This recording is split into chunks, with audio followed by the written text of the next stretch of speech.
Hello बच्चों, कैसे हैं आप। मैं अरविंद आर्य आप सभी का ऑनलाइन प्लेटफॉर्म पर स्वागत करता हूं।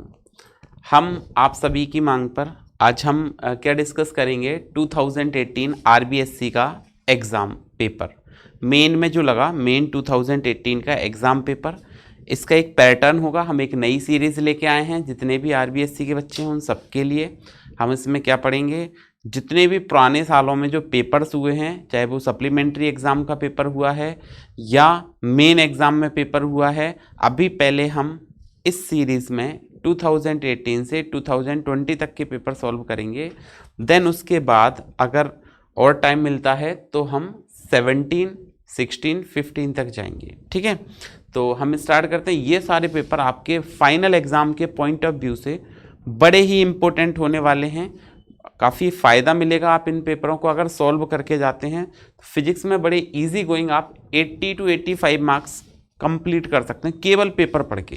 ठीक है, सो हम स्टार्ट करते हैं। सबसे पहले देखो, ये जो वीडियो सीरीज आएगी इसमें 1 मार्क्स का, 2 मार्क्स का, 3 मार्क्स का और 4 मार्क्स का, इनके सेपरेट वीडियो। आज के वीडियो में हम पढ़ेंगे 1 मार्क्स के जितने भी क्वेश्चंस आए हैं उन सभी के सॉल्यूशंस देखेंगे। ठीक है, तो स्टार्ट करते हैं। आज का कॉन्सेप्ट पहला।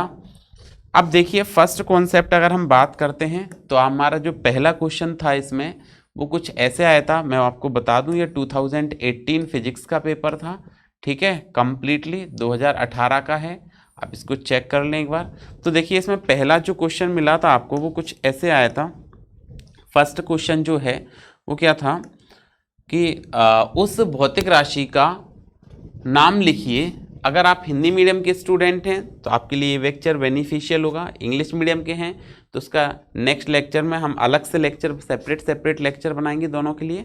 तो सबसे पहले हम इसमें बात करते हैं। क्वेश्चन क्या है आपका, उस भौतिक राशि का नाम लिखिए जिसका मात्रक जूल प्रति कूलाम है। बताइए कि यह राशि अदिश है या सदिश है। तो देखिए, सबसे पहले हम बात करते हैं कि जूल इकाई किसकी होती है। तो जूल इकाई होती है कार्य की। और कूलाम किसकी इकाई होती है। तो कूलाम इकाई होती है आवेश की।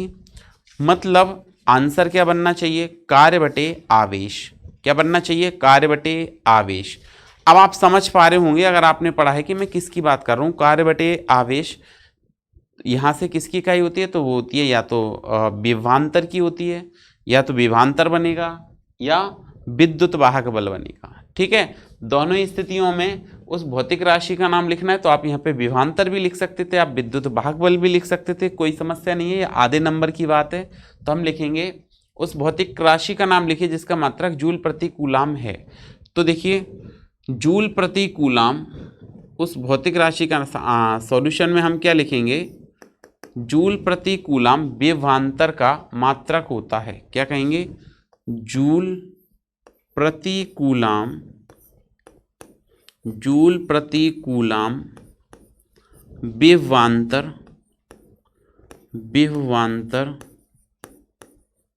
या जूल प्रति कूलाम विभवांतर या विद्युत वाहक बल का, या विद्युत वाहक बल का मात्रक होता है।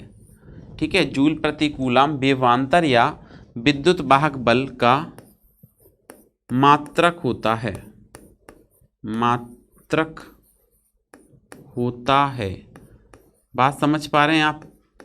ठीक है, क्या बताया, आपसे पूछा था भौतिक राशि का नाम लिखना जिसका मात्रक जूल प्रति कूलाम है। तो जूल प्रति कूलाम विभवांतर का या विद्युत वाहक बल का मात्रक होता है। अब आगे अगर हम बात करते हैं तो यह एक अदिश राशि है। यह एक अदिश राशि है। ठीक है, जो विभवांतर या जो विद्युत वाहक बल है यह एक अदिश राशि है।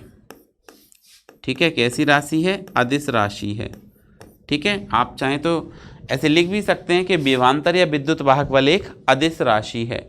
आप क्वेश्चन भी लिखते जाएं, साथ साथ में इसका आंसर भी बनाते जाएं तो आपका कंप्लीट पेपर का सॉल्यूशन बन जाएगा। उस भौतिक राशि का नाम लिखना था जिसका मात्रक जूल प्रति कूलाम है। तो ये हमने आधा नंबर का सॉल्व किया कि जूल प्रति कूलाम विभवांतर या विद्युत वाहक बल का मात्रक होता है। और उस भौतिक राशि का नाम बताना है, यदिश है या सदिश है, तो ये एक अदिश राशि है। आपको इतना तो आंसर में लिखना है, लेकिन मैं इसके साथ आपको थोड़ा सा वेरीफाई कर देता हूं कि मैंने ऐसा फॉर्मूला पढ़ा था विभवांतर का, V बराबर W/Q। ठीक है, तो जूल प्रति कूलाम बन जाएगा। यहाँ से इकाई क्या बनेगी इसकी, जूल प्रति कूलाम। अगर आपसे वो पूछ लेते कि या इसी को हम मिला के क्या पढ़ते हैं, वोल्ट पढ़ते हैं, क्या पढ़ते हैं, वोल्ट, तो ऐसे भी कहा जा सकता था आपसे, कोई दिक्कत। आपको आंसर में केवल इतना ही लिखना है। ठीक है, तो ये पहले आंसर का सॉल्यूशन हुआ। अब हम बात करते हैं दूसरे आंसर की। पूछा था अति चालकता को परिभाषित कीजिए। क्या पूछा था, आप स्क्रीन को पॉज करें और आंसरों को लिखते जाएं साथ साथ में। ठीक है, फिर नेक्स्ट क्वेश्चन देखिए। नेक्स्ट क्वेश्चन क्या है, आपसे पूछा यह गया था कि आपको क्या करना है, अति चालकता को परिभाषित करना है। किसको परिभाषित करना है, अति चालकता को। तो अगर हम बात करें इसके आंसर की, उत्तर की बात करें कि अति चालकता किसे कहते हैं, तो क्या होता है, कुछ ऐसे पदार्थ जिनका ताप घटाने पर, कुछ ऐसी धातुएं, आंसर में हम क्या लिखेंगे, कुछ धातुएं एवं मिश्र धातु, कुछ धातुओं एवं मिश्र धातुओं में, कुछ धातुओं एवं मिश्र धातुओं में, कुछ धातुओं एवं मिश्र धातुओं में,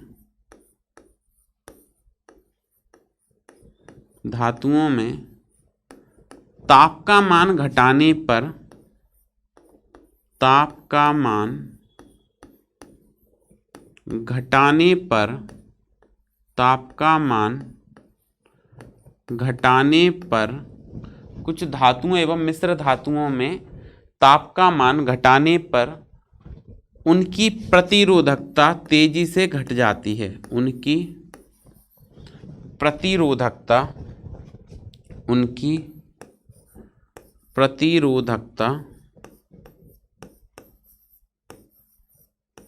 प्रतिरोधकता तेजी से घट जाती है, तेजी से घट जाती है, या ऐसे भी कह सकते हैं घटकर शून्य हो जाती है। तेजी से घटकर लगभग शून्य हो जाती है, तेजी से घटकर लगभग शून्य हो जाती है। ठीक है, शून्य हो जाती है, जिससे इन पदार्थों की, जिससे इन पदार्थों की चालकता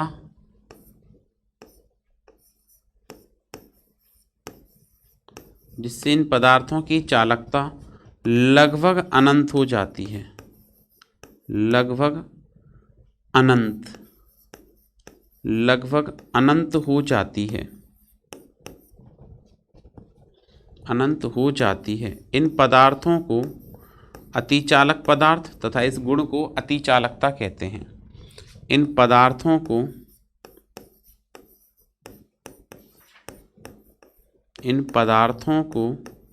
अतिचालक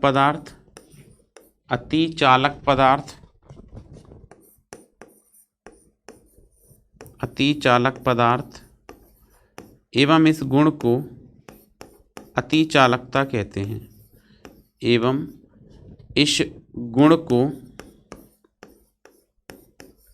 को अतिचालकता कहते हैं, अतिचालकता कहते हैं। ठीक है, ये आपका दूसरा जो क्वेश्चन पूछा था उसका आंसर हो गया। मैंने काफ़ी डिटेल में लिख दिया आपको।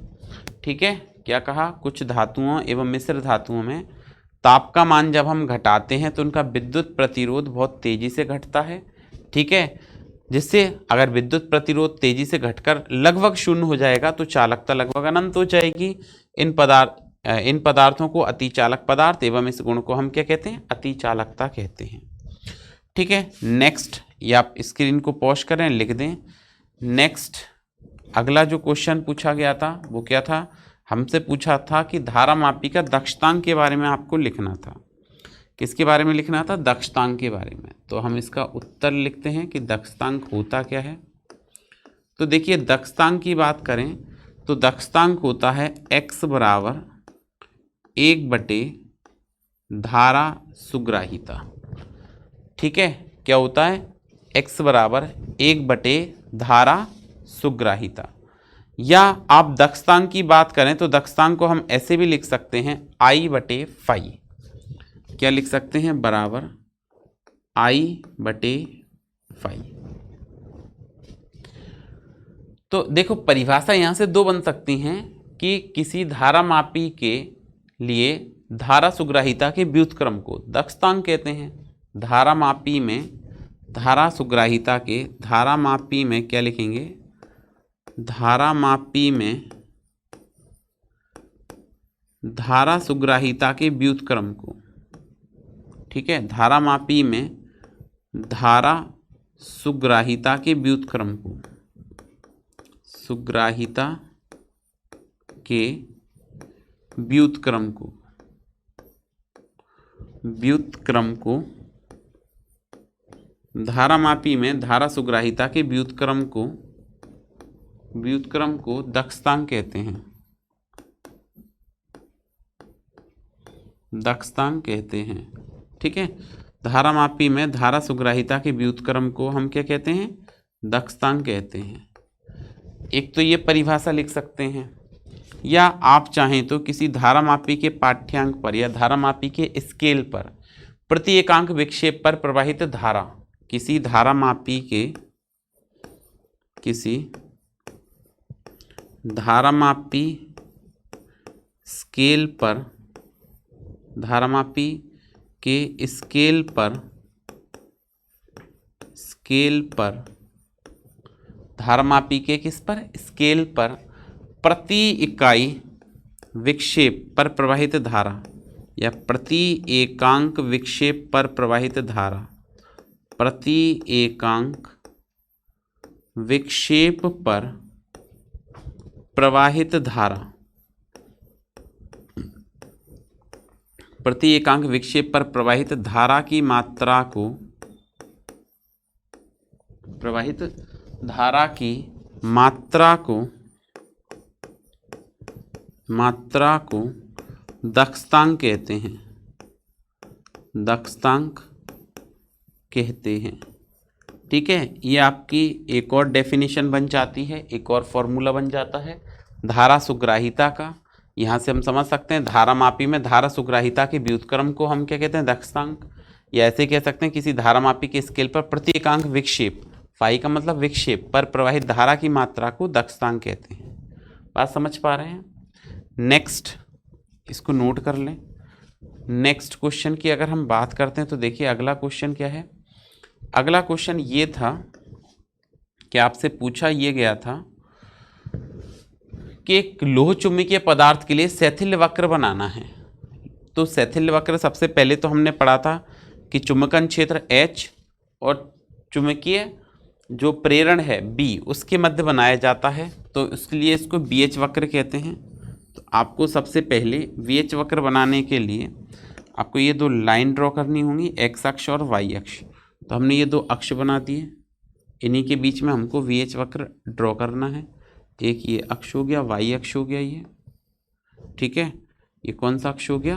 Y अक्ष हो गया। और एक हमने ये X अक्ष ड्रॉ कर दिया। इन दोनों अक्षों के बीच में ही हमको क्या करना है? एक वक्र बनाना है। तो ये आ जाएगा आपका BH वक्र। अब देखिए हम ड्रॉ कैसे करेंगे। तो आपको सिंपली इस तरह से एक वक्र बनाना है। ठीक है, थोड़ा सा इधर से आप इसका शेप ठीक लें।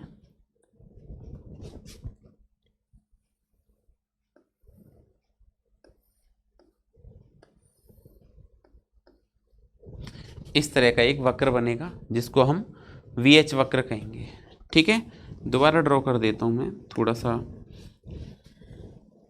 समझिए बात को। ये आपके एक्सिस हो गए दोनों। ठीक है, ये एक्सिस के बाद हमने इसको सबसे पहले देखिए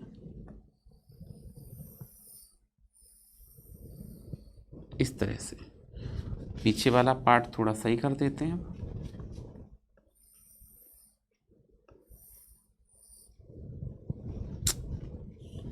इस तरह का आपका कहने का मतलब एक वक्र बनेगा।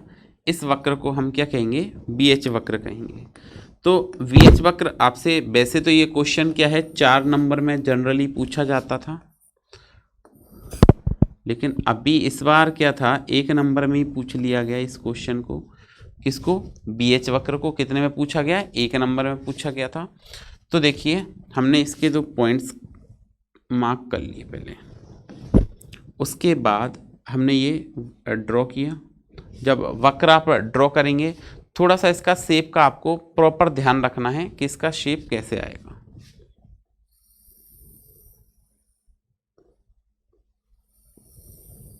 इस तरह से प्रॉपर शेप ये होता है, ठीक है। तो अब हम यहाँ से इसको एक लाइन कनेक्ट कर देंगे, ये आपका ओरिजिन हो गया, ठीक है। इसके बाद इन पॉइंट्स को ड्रॉ कर दें।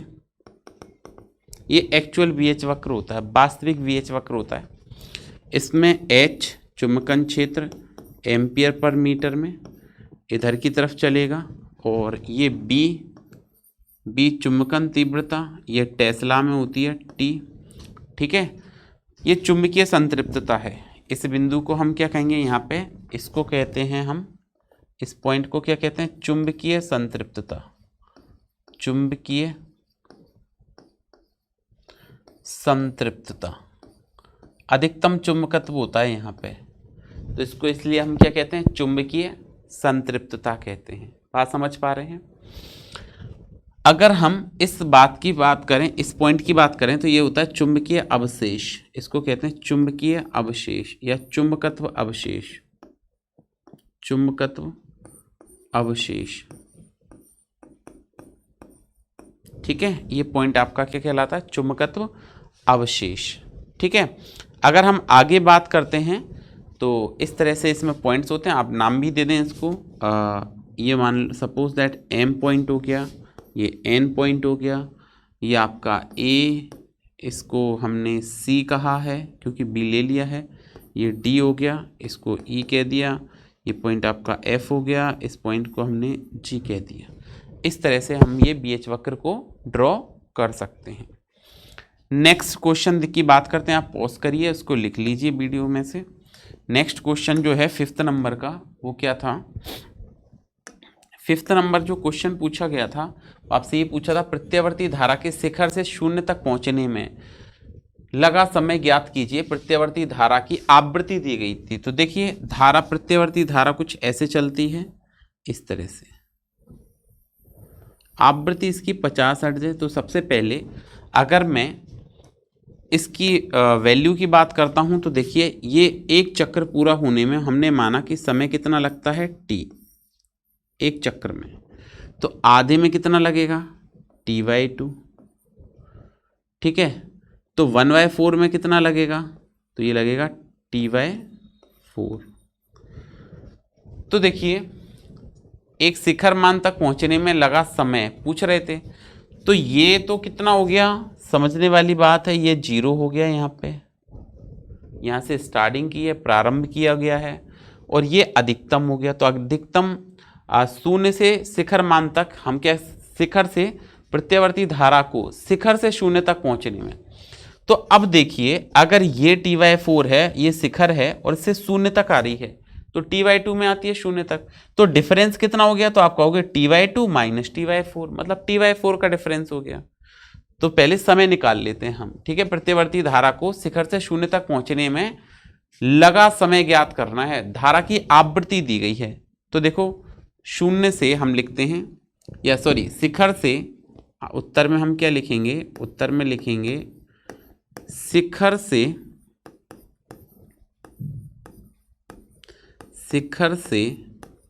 शून्य तक पहुंचने में लगा समय। शिखर से शून्य तक पहुंचने में लगा समय, पहुंचने में लगा समय, कितना समय लगेगा शून्य से शिखर तक, और शिखर से शून्य तक पहुंचने में। तो आप लिखेंगे T/4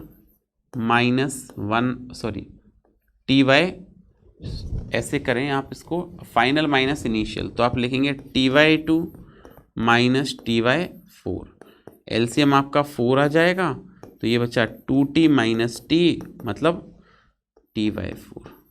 लेकिन आपको आवृत्ति दी गई थी, यहाँ पे क्या दिया गया था, आवृत्ति दी गई है। तो हमने ऐसा पढ़ रखा है कि अगर कहीं ऐसी आवश्यकता हो कि हम आवृत्ति क्या कह सकते हैं, 1/t कह सकते हैं, दैट इज t को आप क्या लिख सकते हैं, 1/न्यू। तो इसको मैं 1/न्यू लिख सकता हूं। तो समय कैलकुलेट करना है तो हमने लिखा बराबर 1/4 न्यू, क्योंकि आपने इसको क्या बनाया, हमने बनाया 1/4 इंटू टी, और क्या बनाया 1/4 इंटू टी। तो टी की वैल्यू क्या होती है, 1/न्यू। टी की वैल्यू आप क्या लिख सकते हैं, यहाँ पे 1/न्यू लिख सकते हैं। देखिए मैं एक बार और लिख के बता देता हूँ आपको, थोड़ा सा क्लियर हो जाए बातें। देखिए हमने लिखा इसको 1/4 और टी को लिख सकते हैं इंटू 1/न्यू, तो ओवरऑल बन गया 1/4 न्यू। और आवृत्ति दी गई है 50, तो हमने इसको लिखा 1/4 गुणा 50, तो कितना बनेगा 1/200 सेकेंड, ये आंसर है। अगर आप डिवाइड लगाना चाहें तो डिवाइड भी दे सकते हैं, 0.0100 हो गया 0.5 सेकेंड, ठीक है। या आप लिख सकते हैं इसको कितना, आप मिली सेकेंड में आंसर लिख सकते हैं, ऐसे भी लिख सकते हैं। तो अच्छा क्वेश्चन था, आप इसको नोट कर सकते हैं, ठीक है। ये 5th क्वेश्चन था। नेक्स्ट क्वेश्चन आपसे पूछा था कि मेलस का नियम लिखिए। तो देखिए मेलस का नियम सिंपली हम लिख सकते हैं, मेलस का नियम आपका जो है वो चैप्टर नंबर 12 में है, ठीक है। मेलस का नियम क्या कहता है, इस नियम के अनुसार उत्तर अगर हम लिखें कि मेलस का नियम क्या बनेगा, तो ये नियम होता है बेसिकली कि अध्रुवित प्रकाश की तीव्रता ध्रुवक एवं विश्लेषक के मध्य बनने वाले कोण कॉज्या के वर्ग के बराबर होता है। ये मेलस का नियम है। इस समानुपाती को हटाएंगे तो यहाँ पे एक नियतांक आ जाएगा, I बराबर I0 cos स्क्वायर थीटा, इतने से आपका काम हो जाएगा। लेकिन अगर आप नियम लिखना चाहें तो देखिए साइड में मैं लिख के बता देता हूँ। हम यहाँ पे क्या लिखेंगे, इस नियम के अनुसार, इस नियम के अनुसार, इस नियम के अनुसार, ठीक है, अध्रुवित प्रकाश की तीव्रता, किसी पोलराइड में अध्रुवित प्रकाश की तीव्रता, किसी पोलोराइड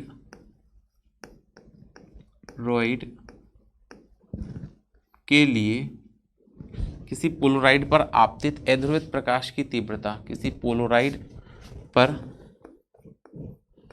आपतित, या सिंपली आप ऐसे लिख लें, इस नियम के अनुसार आप अध्रुवित प्रकाश की तीव्रता, इतना ना भी लिखें तो भी काम चलेगा। इस नियम के अनुसार अध्रुवित प्रकाश की तीव्रता, अध्रुवित प्रकाश की तीव्रता, इस नियम के अनुसार अध्रुवित प्रकाश की तीव्रता ध्रुवक एवं विश्लेषक के मध्य बनने वाले कोण, तीव्रता ध्रुवक एवं विश्लेषक, ध्रुवक एवं विश्लेषक के मध्य, ध्रुवक एवं विश्लेषक के मध्य बनने वाले कोण के मध्य बनने वाले कोण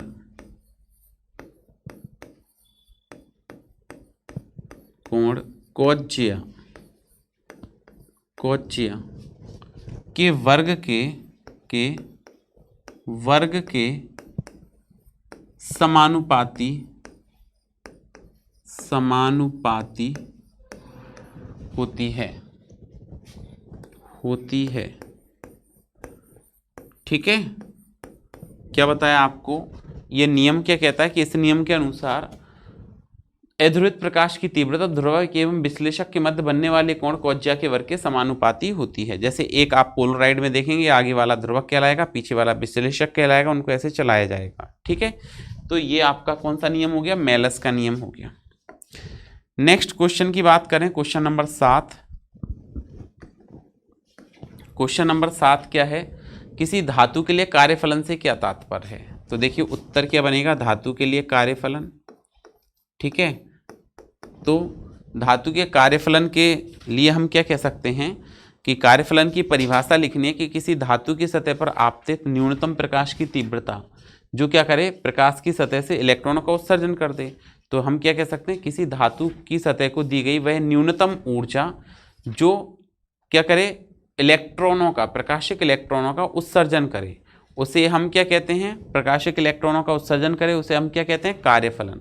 ठीक है, the minimum energy required to emit the electron from metal surface. ठीक है, किसी धातु की सतह से इलेक्ट्रॉन उत्सर्जित कराने के लिए क्या लिखेंगे डेफिनेशन? किसी धातु की सतह से, किसी धातु की सतह से, किसी धातु की सतह से इलेक्ट्रॉन उत्सर्जित कराने के लिए, सतह से इलेक्ट्रॉन उत्सर्जित कराने के लिए, उत्सर्जित कराने के लिए,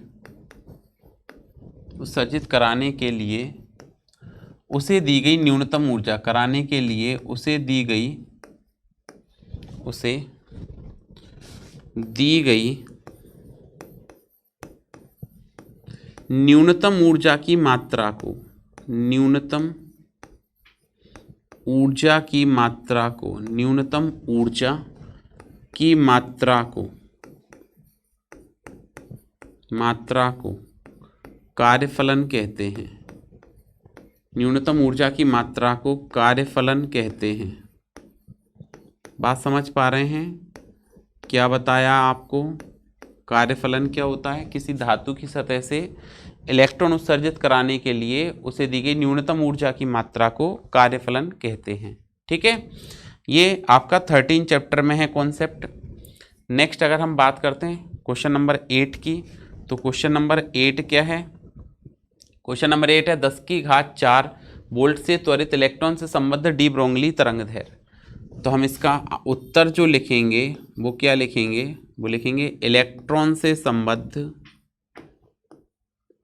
इलेक्ट्रॉन से संबद्ध, इलेक्ट्रॉन से संबद्ध या इलेक्ट्रॉन से, ऐसे लिखें सॉरी, इलेक्ट्रॉन से संबद्ध डी ब्रोगली तरंगदैर्घ्य, संबद्ध डी ब्रोगली, डी ब्रोगली तरंगदैर्घ्य, तरंगदैर्घ्य।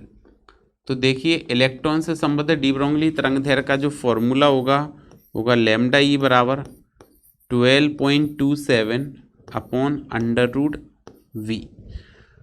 आपको यहाँ v का मान जो दिया गया है वो v बराबर दिया गया है कितना? 10⁴ वोल्ट v बराबर दिया गया है।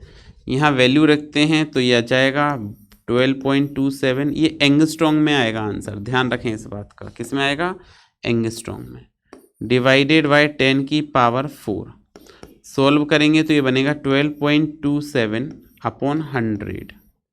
ठीक है, 10⁴ का रूट निकालेंगे तो 100, तो 100 का डिवाइड लगाएं तो आएगा 0.1227 एंगस्ट्रॉम। ये आंसर बन जाएगा। ठीक है, सिंपल क्वेश्चन था, ऐसे सॉल्व करना था। नेक्स्ट अगर हम बात करें क्वेश्चन नंबर 9 की, ठीक है, तो क्वेश्चन नंबर 9 देखिए क्या है। तो क्वेश्चन नंबर 9 कहता है प्रकाश उत्सर्जक डायोड बनाने के लिए उपयोग लिए जाने वाले किसी एक अपमिश्रित अर्धचालक का नाम लिखिए। तो देखिए मैं दो का बता देता हूँ। एक तो हम यूज़ करते हैं गैलियम फॉस्फाइड, ठीक है, और एक यूज़ करते हैं गैलियम आर्सेनाइड। इनका यूज़ करते हैं अर्धचालक बनाने के लिए। तो प्रकाश उत्सर्जक डायोड बनाने के लिए पूरा लिखें आप, तो पूरा क्या होगा? प्रकाश उत्सर्जक डायोड बनाने के लिए गैलियम फॉस्फाइड या गैलियम आर्सेनाइड का अपमिश्रण के रूप में उपयोग करते हैं। क्या लिखेंगे? प्रकाश उत्सर्जक डायोड बनाने के लिए गैलियम फॉस्फाइड GaP या गैलियम आर्सेनाइड, ठीक है, अपमिश्रित अर्धचालक का उपयोग करते हैं, ठीक है, या का उपयोग करते हैं। इतना लिख सकते हैं आप, समझ गए। नेक्स्ट क्वेश्चन देखिए, क्वेश्चन नंबर 10। क्वेश्चन नंबर 10 क्या कहता है? क्वेश्चन नंबर 10 कहता है एकल स्लिट द्वारा विवर्तन में तीव्रता वितरण वक्र बनाइए। तो देखिए तीव्रता वितरण वक्र कुछ इस तरह से बनेगा। प्रकाश की तीव्रताएं जो होंगी वो कुछ इस तरह से चलती हैं।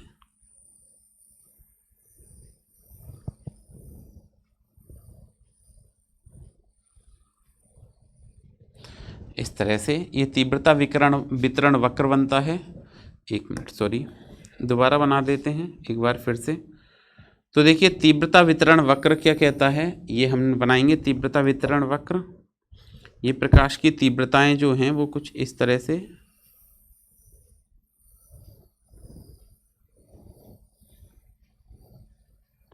इतना ही काफ़ी है। आप देखेंगे ये आपका एक्सिस हो गया, दूसरा अक्ष हो गया, ये मूल बिंदु हो गया, ठीक है। यहाँ पे तीव्रता अधिकतम तीव्रता होगी, अधिकतम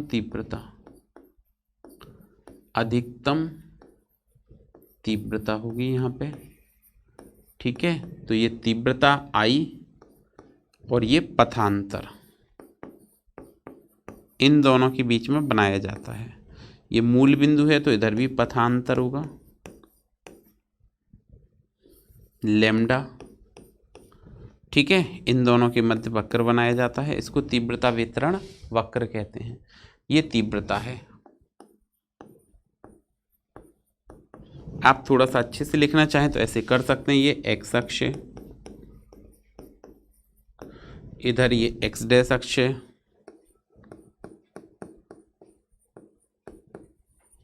ये आपका वाई अक्ष है।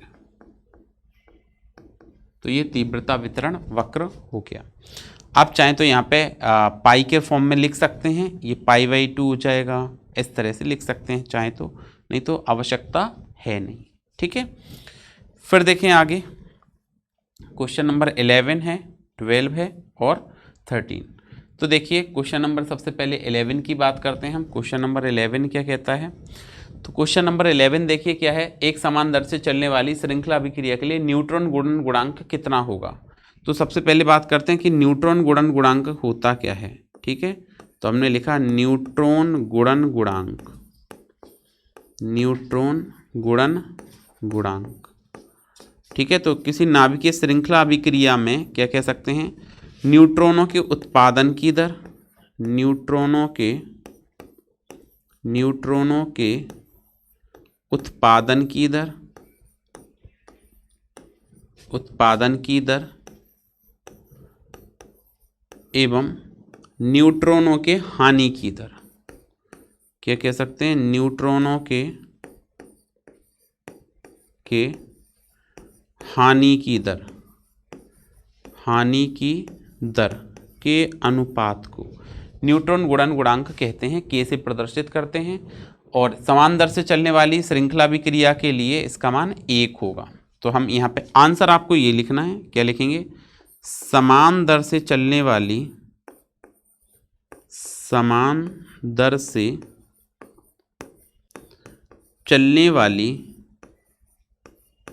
श्रृंखला अभिक्रिया के लिए समान दर से चलने वाली श्रृंखला अभिक्रिया के लिए के बराबर 1, ठीक है। एक समान दर से चलती है तो श्रृंखला अभिक्रिया, न्यूट्रॉन गुणन गुणांक को हम के लिखते हैं। तो के का मान कितना हो जाएगा, 1, तो समान दर से चलेगी अभिक्रिया। नेक्स्ट क्वेश्चन नंबर 12 और देन क्वेश्चन नंबर 13। आज के लिए इतना ही करेंगे, ठीक है। थोड़ा बड़ा लेक्चर हो गया। देखें क्वेश्चन नंबर 12 की बात करें, आयाम मॉडुलित तरंग का चित्र बनाना है। तो आयाम मॉडुलित तरंग का चित्र बनाने के लिए आप सबसे पहले, ये हमारा सूचना संकेत हो गया, मूल संकेत हो गया, वो कुछ इस प्रकार से चलता है। फिर से ध्यान दें, यह हो गया हमारा सूचना संकेत। ये सूचना संकेत कुछ इस प्रकार से चलता है, ठीक है। और ये हो गई हमारी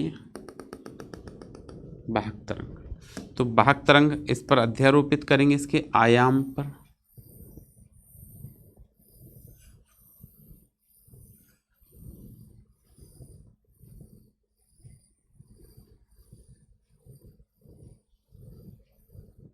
इस तरह से ये बन जाएगा। तो ये आयाम मॉडुलित तरंग का ये हो गई आपकी वाहक तरंग। ये क्या है? वाहक तरंग। ऐसे फॉर्म बना देना है आपको डायग्राम, वाहक तरंग। और ये क्या है? सूचना संकेत। सूचना संकेत, ठीक है। और ये समय चलेगा, यहाँ पे समय टी के साथ इसमें बदलाव आ रहा है, ये विस्थापन हो जाएगा। तो आयाम मॉडुलित है तो हमने लिखा Cm ऑफ टी, विस्थापन समय के साथ परिवर्तित हो रहा है। इस तरह का चित्र आपको बनाना था। लास्ट क्वेश्चन देखते हैं आज का। लास्ट क्वेश्चन आपसे ये कहा गया था कि आप ऐसा करिए, कोई दो मैक्सवेल समीकरण लिखिए। तो देखिए मैक्सवेल समीकरण, पहला प्रथम मैक्सवेल समीकरण, प्रथम मैक्सवेल समीकरण। तो मैक्सवेल का जो पहला समीकरण है वो क्या बनेगा? तो हम लिख, कोई भी आपको दो समीकरण लिखने, अगर हम पहला लिखते हैं तो आप लिखेंगे पृष्ठीय समाकलन E dot D S equal to 1/ε0 into sigma Q. इसको हम कहते हैं मैक्सवेल का प्रथम समीकरण या गाउस के स्थिर वैद्युतिकी का नियम। द्वितीय समीकरण लिखें, द्वितीय समीकरण, द्वितीय समीकरण। तो जो ऐसे लिख लें, मैक्सवेल का द्वितीय समीकरण, प्रथम मैक्सवेल समीकरण, द्वितीय मैक्सवेल समीकरण, ठीक है। द्वितीय मैक्सवेल समीकरण। तो द्वितीय मैक्सवेल समीकरण जो बना वो क्या बनेगा? तो बनेगा सरफेस इंटीग्रेशन पृष्ठीय समाकलन B dot D S equal to 0। ये दो समीकरण हो गए, ये आपके एक नंबर में आए थे। तो ये एक एक नंबर के जो क्वेश्चन थे उनको हमने सॉल्व किया। नेक्स्ट क्लास में इसके आगे बात करते हैं, आप इतना पढ़ के आइएगा। अब हम दो दो नंबर के क्वेश्चन सॉल्व करेंगे। Thank you.